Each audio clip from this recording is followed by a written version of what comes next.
बिस्मिल्लाहिर्रहमानिर्रहीम। अस्सलाम वालेकुम वीवर्स। तो कैसे हैं आप? अल्हम्दुलिल्लाह मैं भी ठीक हूँ। तो आज मैं आपके साथ शेयर करूँगी बहुत ही मज़े की और टेस्टी रेसिपी मटन और चने की दाल की। तो आइए स्टार्ट करते हैं बनाना। बर्तन में मैंने डाल दिया है मटन लिया है मैंने आधा किलो, बग़ैर हड्डी के है और बोटी को हमने छोटे साइज़ में करवाया है। 3 मैंने इसमें डाल दिए हैं प्याज बारीक कट करके, और इसके साथ ही हम इसमें डाल देंगे 1 टेबलस्पून लहसुन और अदरक का पेस्ट। लहसुन और अदरक का पेस्ट डालने के बाद मैं इसमें डाल दूंगी टमाटर, छिलका उतार के और बारीक कट करके मैंने 2 अदद इसमें डाल दिए हैं टमाटर।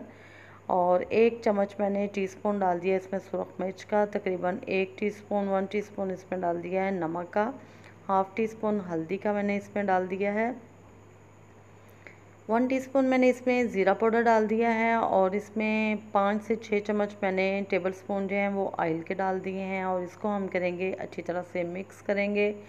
2 से 3 मिनट हम इसको इसी तरह से ऑयल में इसकी भुनाई करेंगे और गोश्त का जो कलर है वो चेंज हो जाएगा। 2 से 3 मिनट हम इसको इसी तरह भुनाई करने के बाद हम इसको कर देंगे कवर, ताकि जो टमाटर हैं और प्याज हैं वो अपना पानी छोड़ दें। और ये देखें मैंने 5 मिनट के बाद कवर ढक्कन उठाया है, तो ये देखें हल्का हल्का इसमें पानी है जो कि प्याज और टमाटर का है। और उसके बाद हम इसमें डाल देंगे 2 से ढाई गिलास जो हैं वो पानी के। 2 से ढाई गिलास पानी के डालने के बाद इसको मैं कवर कर दूंगी 20 से 25 मिनट के लिए हल्की आंच में, ताकि गोश्त जो है वो गल जाए, क्योंकि प्रेशर में मैंने इसको नहीं डाला। और ये 20 से 25 मिनट के बाद जब मैंने ढक्कन को उठाया तो गोश्त माशाल्लाह से गल चुका था। और इसमें मैंने डाल दिया 3 से 4 चम्मच दही का। और दही डालने के बाद हमने इसकी किया अच्छी तरह से भुनाई, और देखें ऑयल ऊपर आ चुका है। साथ ही मैंने इसमें डाल दिया 1 टीस्पून सूखा धनिया पाउडर का, हाफ़ टी स्पून मैंने इसमें डाल दी है काली मिर्च का पाउडर, और हाफ़ टी स्पून इसमें डाल दिया है गरम मसाला पाउडर। और इसकी हम कर लेंगे अच्छी तरह से भुनाई। जो चने की दाल है उसको मैंने 2 से 3 घंटे के लिए अच्छी तरह वॉश करने के बाद भिगो दिया था, और ये देखिए अच्छी तरह से गल चुकी है। हमें बहुत नरम नहीं, थोड़ी सारी उसमें थोड़ा सा खड़ापन होना चाहिए दाल में, इतनी बॉईल करनी है। तो दाल को मैंने साइड पे जो था ना वो बॉईल कर लिया था चूल्हे पे। और इसमें हम डाल देंगे सब्ज़ मिर्च अगर आप कट करके डालना चाहते हैं तो आप वो भी डाल सकते हैं, लेकिन मैंने इसमें इसी तरह से सब्ज़ मिर्च साबुत ही डाल दी हैं। साबुत मिर्च डालने के बाद हम इसकी फिर से भुनाई करेंगे और दाल डाल के।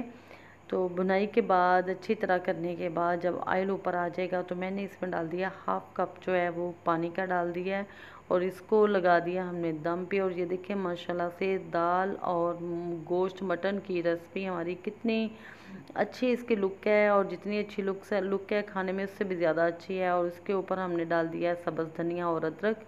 तो अब हम इसकी आपको दिखाते हैं फाइनल लुक, इसको करते हैं हम डिश आउट। तो ये देखिए माशाल्लाह से अल्हम्दुलिल्लाह, अल्लाह का शुक्र है कि बहुत ही मज़े की लुक वाइज टेस्ट वाइज हमारी जो है दाल और गोश्त की रेसिपी बनी है।